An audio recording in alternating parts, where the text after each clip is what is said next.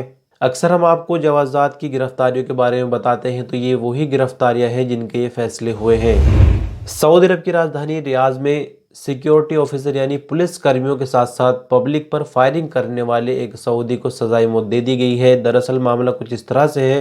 Saudi citizen फर्राज बिन मुगैब बिन मखबूत अल दोसरी ने रियाज में असलहा के जोर पर यानी पुलिसकर्मी से ही असलहा छीनकर और ताबड़तोड़ फायरिंग की थी खुले आम। यानी वहाँ पर गैर मुल्की भी थे, सऊदी भी थे, साथ ही साथ पुलिसकर्मी भी वहाँ मौजूद थे। एक पुलिसकर्मी इसमें घायल भी हो गया था, जबकि एक और पुलिसकर्मी को अपनी कार से रौंदने की कोशिश की थी।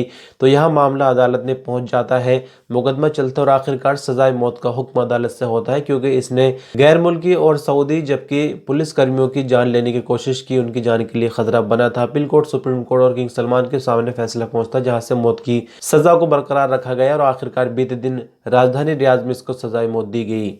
सऊदी अरब की कस्टम विभाग से एक अपडेट आ रही है। दरअसल आपको बता दें कि सऊदी अरब में अगर आप हद से ज्यादा सामान लेकर आते हैं तो एयरपोर्ट पर कस्टम वाले पकड़ लेते हैं, लेकिन यहाँ पर हम लोग थोड़ा सामान लाते हैं। यदि कोई रहने के लिए सऊदी अरब में शिफ्ट हो रहा है, जॉब किसी की लग रही है, फैमिली को अपनी लाना चाहता है, तो बहुत सारा सामान भी होता है। तो कार्गो के जरिए जो सामान लाया जाएगा, फर्स्ट टाइम जो सऊदी अरब बंदा आ रहा है खारजी, उसके लिए कस्टम फीस नहीं लगेगी। सेम कुछ ऐसा ही सऊदी सिटीजन के लिए भी हुआ है। अगर वो 6 महीने किसी देश में रहता है और अपने साथ सामान काफी सारा ला रहा है तो उस पर भी कस्टम ड्यूटी नहीं लगेगी। लेकिन अगर पहले से ही सऊदी अरब में खारजी रहता है, छुट्टी पर पर गया है, दोबारा आ रहा है और सामान हद से ज़्यादा पाया जाता है तो उस पर कस्टम ड्यूटी लगेगी। लेकिन वन टाइम के लिए यानी पहली बार अगर कोई खारजी सऊदी अरब आ रहा है और सामान अपनी ज़रूरत का है रहने का तो उस पर कस्टम ड्यूटी नहीं देनी होगी। सऊदियों के नाम से गैर मुल्कियों के कारोबार पर पहले से भी लगातार छापे पड़ते आए हैं। फिलहाल भी इसकी चेकिंग का सिलसिला जारी है क्योंकि अभी भी बहुत ऐसी जगह है जहां पर गैर मुल्की काम कर रहे हैं सऊदियों के नाम से। तो आपको बता दें नवंबर महीने के आंकड़े जारी हुए जिसमें मिनिस्ट्री ऑफ कॉमर्स ने बताया कि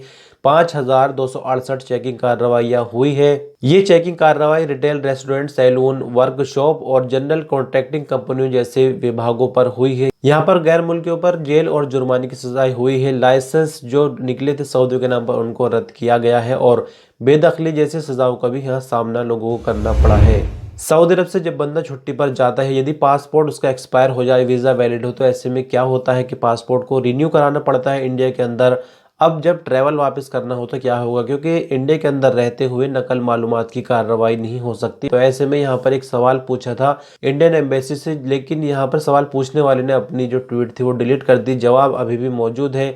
सेम कुछ ऐसी ही जानकारी पिछले साल हमें जवाजात के पेज से ही मिली थी जो कि इसी से सिमिलर है। यानी यहाँ पर बताया जाता है कि जब आप ट्रैवल करें तो दोनों पासपोर्ट आपके पास होनी चाहिए।